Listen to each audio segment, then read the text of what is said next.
They framed me. They fired me. And that's how they got themselves into a divorce, a prison sentence, and a handful of deportations. This is a long one, but if you stick with it until the end, you will learn how I was framed and fired from my job, and accidentally set off a chain reaction that led to a staff overhaul with several managers being fired or moved to other restaurants, the general manager being fired and getting a divorce, and one of the managers being investigated by the FBI and ultimately arrested, as well as several of the workers being deported. Here we go. I used to work at an upscale restaurant owned by a large corporate entity that owns several different restaurant brands. I worked there for about 3.5 years before they eventually fired me, but more about that later. First, I want to give an idea of my role there. My role at that job was a little of everything. Since the day I started working there, I took it upon myself to learn as much as possible. I was very persistent with management when I wanted to learn a new department. I had started as a server, but eventually had worked my way into different departments and job titles, like carryout, hosting, bartending, bar backing, banquets, catering, and deliveries. My singular goal while working there was to make myself available for as many hours as possible. I was being paid about $12 an hour, though that fluctuated if I was working as a bartender or server and making tips. Eventually, it was noticed by management how I fit best into one of the non-tipped positions.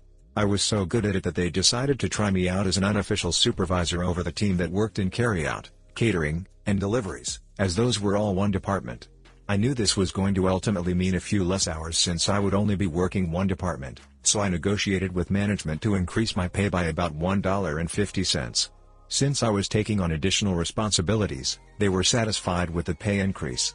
I wasn't trying to get as much money as possible, I just wanted to be able to pay my bills and still have a little money left over for fun. I was living in the highly taxed city of Chicago, which is in the already highly taxed state of Illinois, so it was pretty difficult to make ends meet and still have money left to enjoy my life. I am a person of simple pleasures and I can enjoy things for long periods of time, so it didn't take much money to be happy. A video game could hold my attention for several months, sometimes even years. I had a family pet that I had brought with me to Chicago, so that counted as an extra expense. Not long after I started this position as the unofficial supervisor, I got a girlfriend, so I was also going out more often and spending money on her. With my position and some smart budgeting, I was able to afford all of this.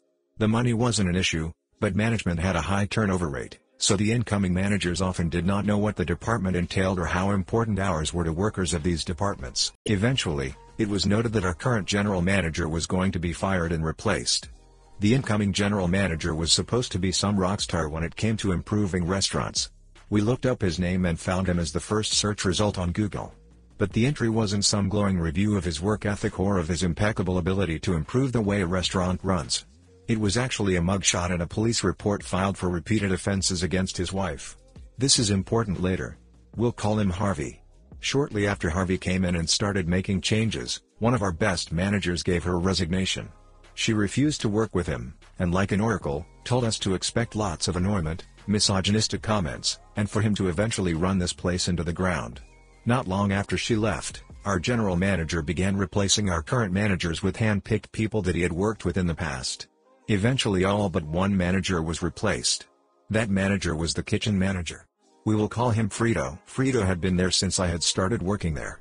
He seemed to be something of a chameleon, as in his values and ethics seemed to change depending on who his boss was. Honestly, I sort of applaud his survival instincts, but ultimately see him as a suck-up and traitor. Harvey never really replaced the manager for our department, so we ran without a lot of oversight. Unless you count me as the supervisor, we didn't constantly have someone breathing down our necks about how things should be done. Our department had some hiccups here and there, but it still ran really smoothly. Since we did not have our own manager, we often had to radio for a manager to come help us out on things that needed a manager card for approval. Frito would always be the one to answer these calls since the kitchen was closest to our department. Over time the new team of managers started to see Frito as the manager of our department as well. However, the hourly team that worked there still saw me as their supervisor. This meant that any time Frito was trying to make changes that would ultimately hurt us, the team relied on me to mitigate those disasters or to negotiate with Frito to let us do our jobs the way we had already proven worked really well. Over several months Frito and I would butt heads dozens of times. He and I were constantly arguing about how important hours were to the workers in this department. He had it in his head that we should be living off of tips like servers, but since most of our orders were carry-out, they came in through Grubhub, and Grubhub doesn't tip. We didn't have a lot of deliveries in a day, and the tips we got from those were maybe $10 if we were lucky. But splitting $10 4 ways doesn't add up to a lot. It just showed that Frito had no clue what he was talking about. Eventually we had a meeting with our Harvey, Frito, and all the workers of this department. It was marketed as a chance to voice all our grievances and concerns with the changes they wanted to make with no chance of retaliation. So the workers did exactly that. They talked about how Frito was trying to cut hours even though he isn't our actual manager. When it was brought up that they were attempting to hire someone to be the manager, the team suggested that I take over since I had already been supervising them and running things smoothly for the last several months. I was also the one that management consulted with when writing schedules, as I had an understanding of the days some workers could and couldn't work depending on their school schedules or family life. I could see at the moment it was suggested that Harvey and Frito made the decision on the spot that I had to be gotten rid of.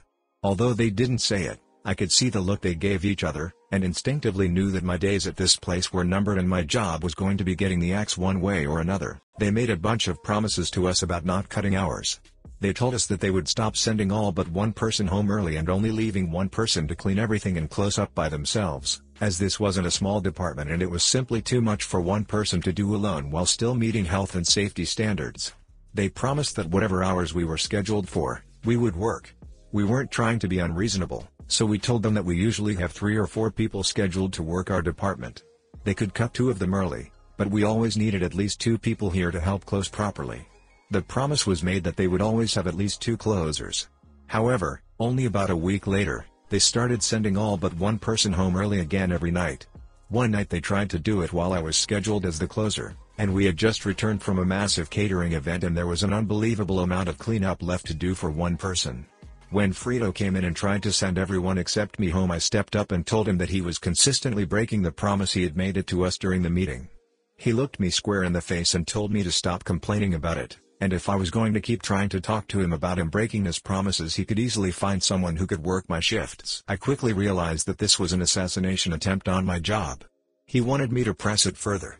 So I backed off and started cleaning.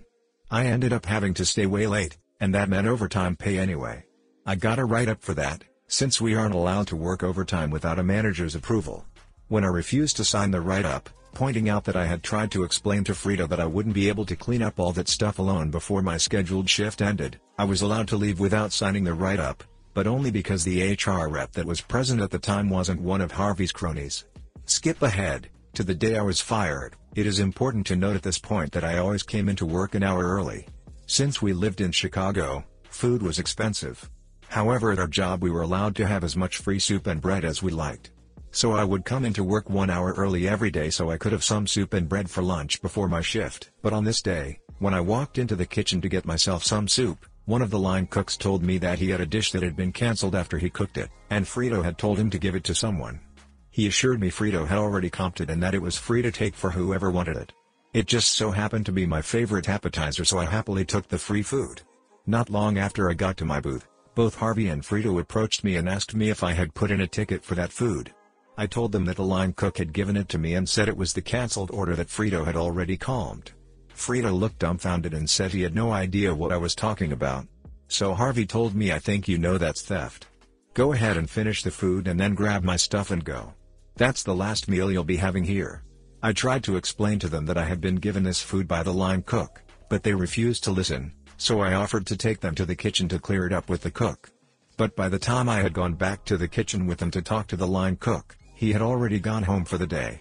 I had no choice but to gather my stuff, say my goodbyes, and head home. On my way out, I told the people working my department that afternoon what had happened, exactly as it happened. They were shocked and angry, but mostly sad to see me go. I decided that on my way out, I would stop by the accounting office and pick up any tips that may have been dropped for me that week, just to make sure I didn't get screwed out of that money. Before heading down, I had the gut feeling to just set my phone to record, and I stuffed it into my pocket with the camera rolling. Although the video was entirely black since it was in my pocket, I did manage to get a pretty muffled recording of Harvey and Frito's voices through the door, discussing how things had gone as planned, and that they had been trying to get rid of me ever since the meeting with my department. I knocked on the door and they hushed up before opening it. They asked what I was still doing there, and I asked for my tips. They gathered what was in the safe for me and handed it over. Despite my anger rising at what I had just heard, I decided not to burn this bridge just yet. Because perhaps I could nuke it later. I offered a handshake to both managers, thanked them for the opportunity to work there, and left, making sure to pull my phone out of my pocket and record the front of the restaurant, with a sign showing its name and logo. Working in a restaurant, you learn to always cover your own butt. It's true for most jobs, but something was just telling me I would need this all later. If I was being accused of theft, I wanted to be able to prove it wasn't true if ever came up in future job interviews. Which is exactly what happened and where this all started going nuclear. On the train ride home, I sent some messages and made some posts on some local groups on Facebook saying that I had just been fired and that I was looking for a job as quickly as possible. By the time I got off at my stop, I had already set up an interview for later that day. I was offered the job about 5 minutes into the interview, but after going over the details, it didn't sound like it was for me, so I turned it down. I interviewed a few other places and found one that was a damned good fit, with a hefty pay increase compared to my previous job, and I wouldn't have to deal with customers. It was an auditing job for a logistics company. However, during the interview with the manager of this job, he mentioned he had already called my previous place of employment and spoken with the general manager, Harvey. Harvey had told him that I had even fired for theft. Luckily for me, the manager I was interviewing with asked me to tell him more about that. And he was willing to let me pull out my phone and find the recording. I asked if the voice in the video was the same as the one he spoke on the phone with. It was. That was confirmation enough for him that I hadn't made a fake video. He listened to the two managers in the video admit that they had set me up, and watched to the end when I showed the front of the restaurant, complete with the logo and name. The manager interviewing me, who we'll start calling Dean, hired me immediately and asked me to send him the recording. I did. I thought that was the end of it. About 7 months later, after settling into this job quite nicely, HR sent out a welcome all our new team members email, which listed all the newest hires, some facts about them, and had pictures of them all. They sent these out every time they hired a new round of people. One of them, Thomas, was a former coworker who worked with me at the restaurant. We had worked at the host stand together, so I was pretty glad to see someone I knew and liked coming onto the team. I sought out his desk and went and said hello, and asked why he left the restaurant. He hadn't left willingly. He'd been laid off because the company was under investigation. It had started as a relatively small matter. The corporate entity that owned the restaurant chain had received an email with an attached video. My video that had been filmed from inside my pocket. That was cause enough for corporate to send someone to investigate internally. Thomas was pretty surprised that I hadn't heard anything about it, since there had been numerous attempts to get in touch with me. As soon as he said that, I logged into the old email I had used when I first applied for the job at the restaurant. I had at least 24 emails asking me to come in to discuss my employment and termination. I never replied. I just didn't care enough anymore. I'd also changed my number since then, so they hadn't been able to contact me by phone. Thomas continued explaining that before corporate had sent someone, Harvey and Frito had talked with my department and tried to offer them all a small pay increase to spin corporate a story about how I was incompetent at my job and failed to live up to my duties. The day the corporate auditors showed up, there had been a small exodus of people from my old department. They quit on the spot, in front of the lady from corporate, let's call her Audrey, and made sure to rat out Harvey and Frito before leaving. Strike one for both of them. Strike two came a couple of days after Audrey showed Harvey and Frito the recording that had kicked all of this off. They denied it vehemently, but there was no mistaking Harvey's voice. It's unique.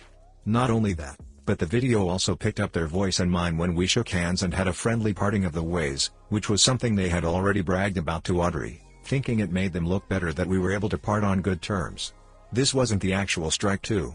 That came when it was clear they needed to be separated, so Audrey sent Frito to work at another restaurant owned our parent company, and temporarily demoted Harvey to manager.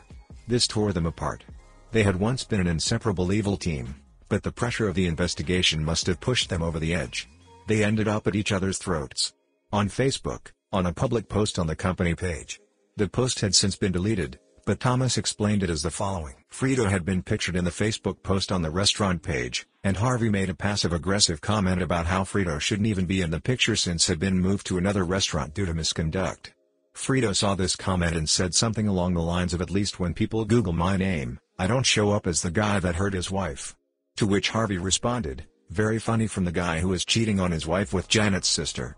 Not her real name, but Janet was the girl they appointed to officially supervise my old department after they fired me, the unofficial supervisor. Frito replies to that by saying, like, you haven't tried with half the waitresses. They all have stories about you trying to sleep with them. The post was deleted, but not before it had been seen by Audrey the auditor. That was officially strike two. Strike 3 came the next day when Audrey started interviewing the female waitstaff and bartenders, seeing if any of them could confirm that Harvey had tried to make a move on them. All of them were interviewed separately, several of them had similar stories. Every girl that confirmed Harvey had made a move on them all said he had offered to be their sugar daddy if they would send pictures or stay after closing to fool around with him. Harvey was fired. But that isn't the worst of it. Audrey the auditor wasn't just some random woman from corporate. She was the old regional manager for this area, and had personally hired Harvey's wife as the general manager of another restaurant in the city. So she called up the restaurant Harvey's wife worked at and told Harvey's wife everything she had learned from the female waitstaff. We learned later that they had gotten a divorce over him trying to cheat on her after she'd already given him a second chance to change after he had beat her. I don't know what compelled her to give him a second chance after something like that, but she sure didn't give him a third. After firing Harvey, the line cook who had given me the food was interviewed by Audrey. I don't know how it came up, but at some point, he had let it slip that he was an illegal immigrant. She had his file in her hand, with an Illinois ID and social security number on file, so this confused her and she pressed him for more information. It turns out that Frito had some connections and had his own miniature black market going on where he would have fake social security cards and IDs made for the illegal immigrants he was hiring at reduced wages. It had been going on for at least 4 years. Needless to say, this is a felony. With the potential PR nightmare that she was likely dealing with, she felt she had no choice but to alert the authorities. Local PD enlisted the help of the FBI since some of the evidence led them beyond the jurisdiction of the local police. Frito was arrested, and quickly gave up the names of the people working that he had sold social security cards and IDs to. I'm not sure if he gave up all of them, but he did name drop about 14 people, and of those 14, at least half were deported by the time Thomas had been let go. One of them was the line cook that had given me the food the day I was fired. Thomas went on to explain that it had all started with me being fired, but I never sent that recording to corporate. I'd only sent it to Dean when he hired me. I asked him about it, and he told me he had sent it to his wife, since she was a lawyer. He wanted to see if I had a case to maybe sue my old job, since what they had done was wrong. But he also remembered that when we had first talked about it, I had said I'm not the type of person who would try to make millions off an entire company because of the mistakes of two assholes. But I'd also said that it would be pretty sweet to see them lose their jobs too. So his wife had been the one that sent it to the legal team at the corporate HQ of my old restaurant job. My boss showed it to his wife, who forwarded it to the real head honchos of my old job. They were both just trying to get two scumbags fired for what they did to me, but ended up pulling a thread so long that it didn't end until there were annoyment accusations, revelations about managers cheating on their wives with girls related to people they had placed in positions of authority, a divorce, mass layoffs pending investigations, a staff overhaul, an FBI investigation into what could be considered black market dealings of falsified government-issued documents, and at least a half-dozen deportations and probably as many as 14. I don't know if this counts as nuclear revenge, as I didn't actively pursue it. But Thomas ended up showing me that even if it wasn't revenge, it was definitely nuclear, and the crater it had left was massive. Hi guys, please like, comment, and subscribe if you enjoyed the video. We get very few nuclear revenge stories these days and fewer good ones. This is one of those great few. Your new boss sounds awesome. It takes someone with integrity to want to pursue something like that, especially when it doesn't directly affect them. Seriously. If your boss is willing to what they did for somebody they haven't even hired yet, it shows they actually care. This is unintentional black hole revenge too. People that love to do wrong end up being greedy about their misdeeds and that eventually gets them caught. Every single time. A perfect example. I just feel bad for the immigrants. Dude, that was nuclear. The only thing that would have made it better is if you somehow got a settlement, nothing huge but enough to rub it in.